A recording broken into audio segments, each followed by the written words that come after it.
यही सलेमपुर के रहे वाला है भैया। नाम बताइए। आई ढेर समोसा खाने ही से इनका पेट निकल गया। बात सही बाकी ना? कितना साल से समोसा बेचे ना? हमारे तो पापा 50 साल से बेचे ना। इनका पापा 50 साल से बेचे ना। और आप? हम तो 19 साल से हैं। 19 साल से तो कौन साल से बेचे? 10 साल से। कितना आदमी के फ्री में खिले बड़ा अपने दुकान पर? बहुत कम लोग देखिए। काल जे जाई आपके दुकान पे तो फ्री में खियावे भाई, पैसा दे दें सारा। ठीक बा? हां धंधा बंद करेबू का उनको? आइए ये शुभम भैया, बाप रे बाप, भैया की दुकान पर जाई सबे और भैया की दुकान पे जाई और ढेर सारा खरीदारी करी। कल से वो लौंग लत्तियों बनाई आई सब बनाते हैं। अभिषेक भैया को दे दीजिए। इनके दुकान पे जाइए। काफी सलेमपुर चाहे भाटपरानी चाहे देवरिया जिला ई बाटल लेके सब अपन घर है। कैसे कहेगा कि गोदा गोदा खाली फाइन गोदा नावे हो बोरे हथवा पे नाम सजनवा की। अभी फिलहाल में फिल्म आइल बाटे फसल, जना में अमरपाली दीदी काम करले बने गाना पे। हो हर चूड़ियों पर नाम हमरा सड़ियों पर नाम बा कि उनके खातिर हमर जीवन तमाम बा कि सरधा पूरा तोरे मनवा के। देखिए मुस्कान जी अपने आप को रोक नहीं पाई है ये गाना खाती आई। अब यार आई गोदना गोदल भाई का बोल जला टैटू भाई देख लीजिए।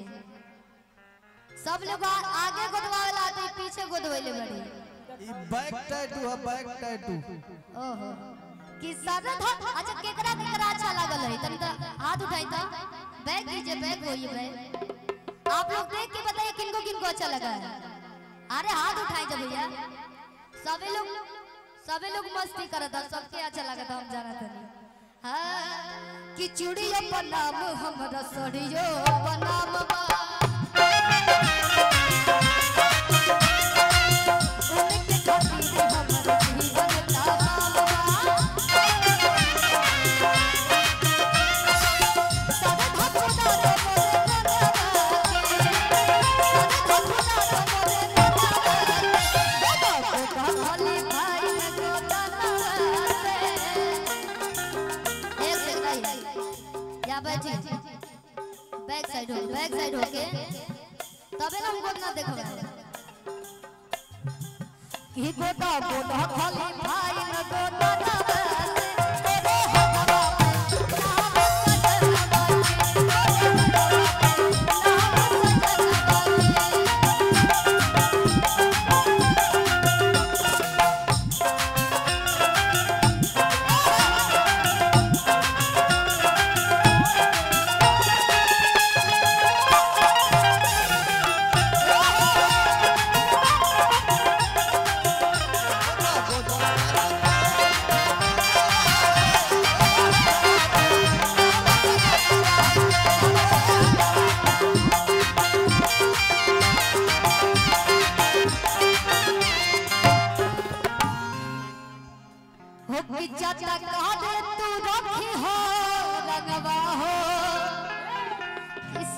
दूर रही के रही है हमारा लगवा हो कि चाचा कहा दे तू रखी हो लगवा हो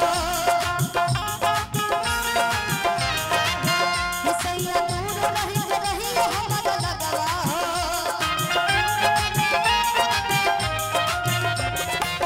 ले लो भाती तू हमसे रुपया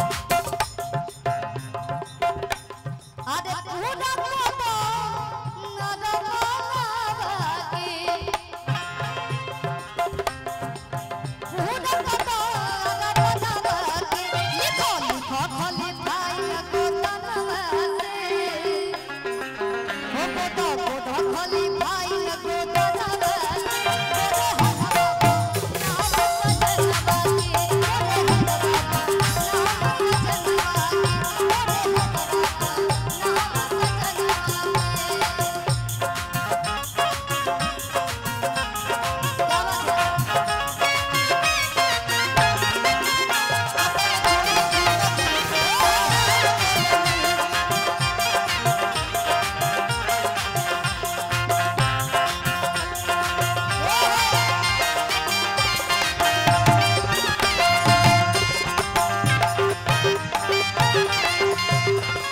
और ये निहाल भैया आपने देवरिया जिला के बानी हम चाहत नहीं कि जैसे हमरा के आप लोग प्यार देने आशीर्वाद देने देवरिया जिला के सिंगर बने निहाल मिश्रा भैया जी यहाँ के ढेर सारा प्यार दी और यहाँ के गाना सुने ढेर सारा और तीसरी से हमने के डुएट गाना आवत हवे 5 तारीख के आप लोग जरूर सुनाओ और कैसे बात है विशाल भैया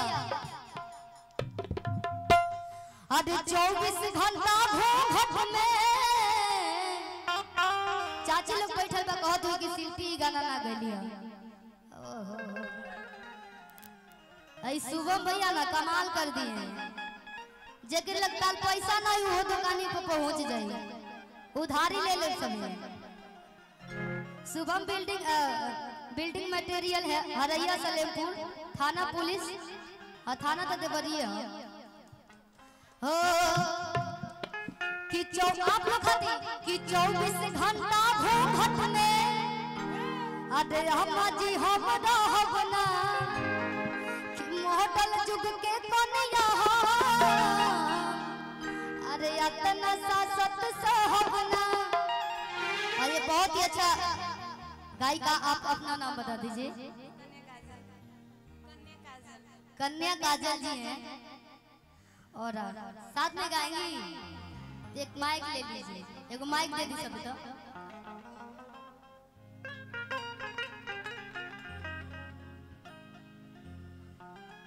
हो शिल्पी 1 मिनट रुक जा मान ला तारा के YouTube के माध्यम से तो लोग देखा था गोलू भैया के देखा था तनी तनी हमरो के देख लेला का नाम हो बाबू तार माया मंडल देवरिया रुआ क्षेत्र के बच्ची रुआ घर के बच्ची हम आग्रह करब हमार विनती बा कि रुआ सब ऊ बच्ची सन के अरे को गाना सुन के जाए सब जिला से अदर जिला में से 20-20 गो गायक 25-25 गो गायक तो देवरिया से कम 50 गो गायक होगे के चाहिए ना एक को गाना रुआ सब सुन के जाए ठीक बा तो ये लोग गाएंगे अभी आप साथ में गाएंगे अच्छा हो कि 24 घंटा घूंघट में अरे अम्मा जी हम रहबना कि मॉडल जुग के कन्या तो सहबना ससुर भसुर के आगे पर्दा में हम लुकाई अच्छा यहीं पे नहीं सी मंच पे महावीर पूजा समारोह हरैया में 1 तारीख को माही मनीषा जी आने वाली हैं तो आप लोग भारी से भारी संख्या में आइए और ढेर सारा मस्ती कीजिए कहे बात एकदम कि ससुर भसुर के सोझा पर्दा में हम लुकाई काहे कि खाई अपना मर्दा के कमाई कि लजाई काहे कि 24 घंटा घूंघट में अम्मा जी हम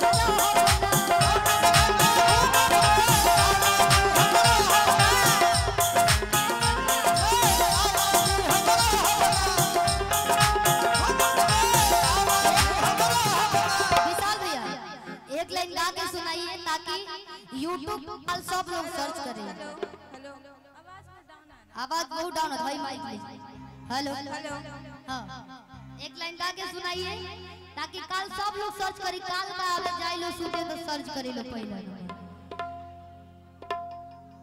कि 24 घंटा घूंघट घूंघट में अम्मा जी हम रहबना आगे आगे कि मॉडल रंग के कोनिया होई इतना सासत सोहबना कि ससुर भसुर के सोझा पर्दा में हम हो लुकाई है कि खाई अपना पर्दा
कि साड़ी कम सलवार सूट ज्यादा एक दूगो जींसो रखा जाता है साथे औरतें कह दिया नहीं थी रहल पहरादारी में हो पहरादारी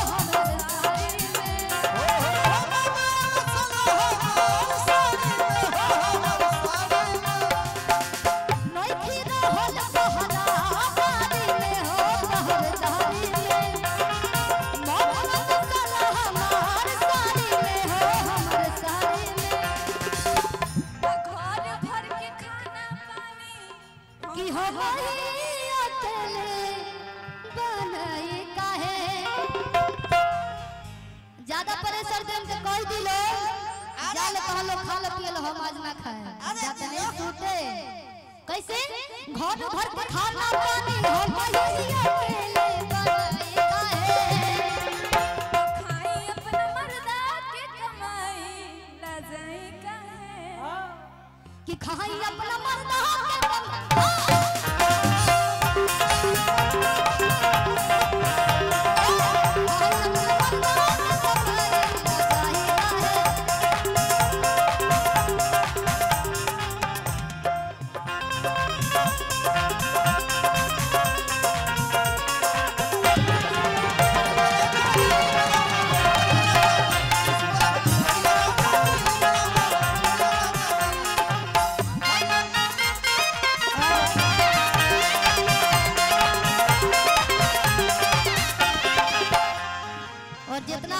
रउआ सब हमने खातिर खड़ा रहने ये आप लोग खातिर हम गाना गावत रही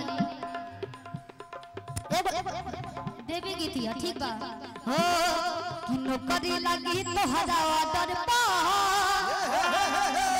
अरे भेजी तो देवी मई बॉर्डर पा मन में था शुरुआत में कि हम गाएं आप लोग के लिए पुलिस दरोगा वाला उहे दरोगा वाला कि हमर सपना सतर नहीं कर दी हो कि आदमी ला भरे हो जनुआ अर्जी हो कि देही पर चढ़ा दो देवी नहीं बरदी हो एक लाइन में चले के कि नौकरी लगी तो हरावा दर पा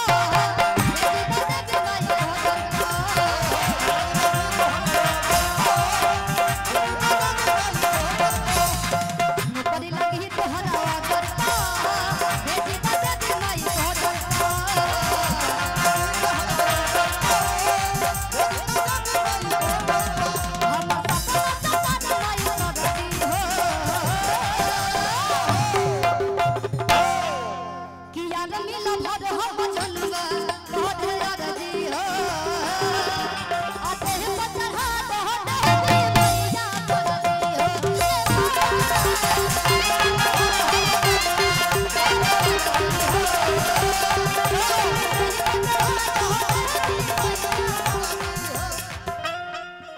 और एगो गाना आइल बा हमरा चैनल से एंटरटेनमेंट से शिल्पी राज एंटरटेनमेंट से कि पातर पियबा हो गइले मलेटरी में भरती कि पोतेले बानियो सो खेत सब परती अरे पोतेले बानियो सो खेत सब परती कि पातर पियबा अरे पातर पियबा हो गइले मलेटरी में भरती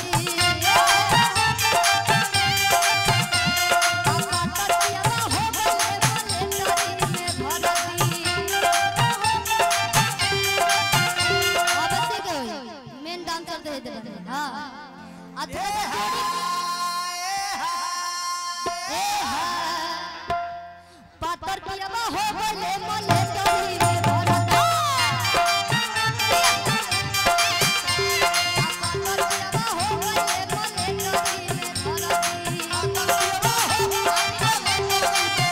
आप मुस्कान जी से कम नहीं डांस कर रहे हैं, ठीक है? तो आमने सामने होके मुकाबला। आइए मुस्कान जी,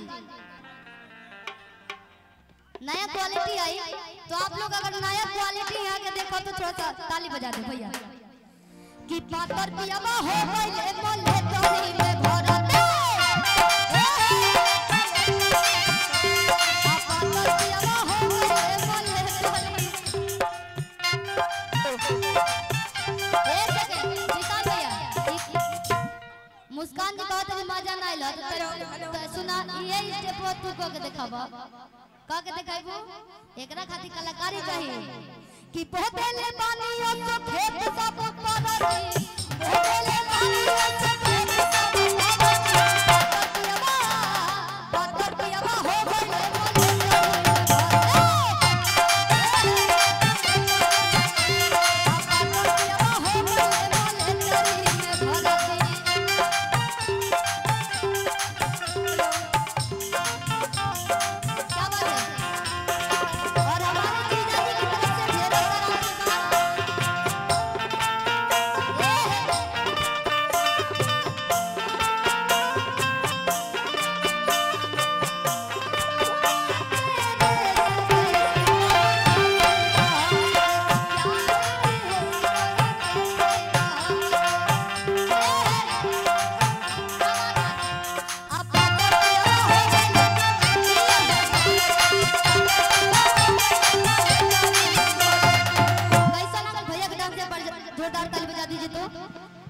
देवरिया घर है ना आई बंगरा बाजार हमारे गांव के बगल के कि पढ़े पढ़ाई बुता रात हो दिनवा कि मेहनत कइले बहाई के पसीनवा जे पुलिस में भर्ती होत होगी आर्मी में उहे समझत होगी दिन रात 4 बजे भोर में उठी चाहे रात में शाम के कि पढ़े पढ़ाई बुता कि रात हो दिनवा मेहनत कइले बहाई के पसीनवा एगो शब्द भाई मान कि राजा जी हमार अब हो गइले फौजी भाई पतिदार लोग के फूल लो पसीनवा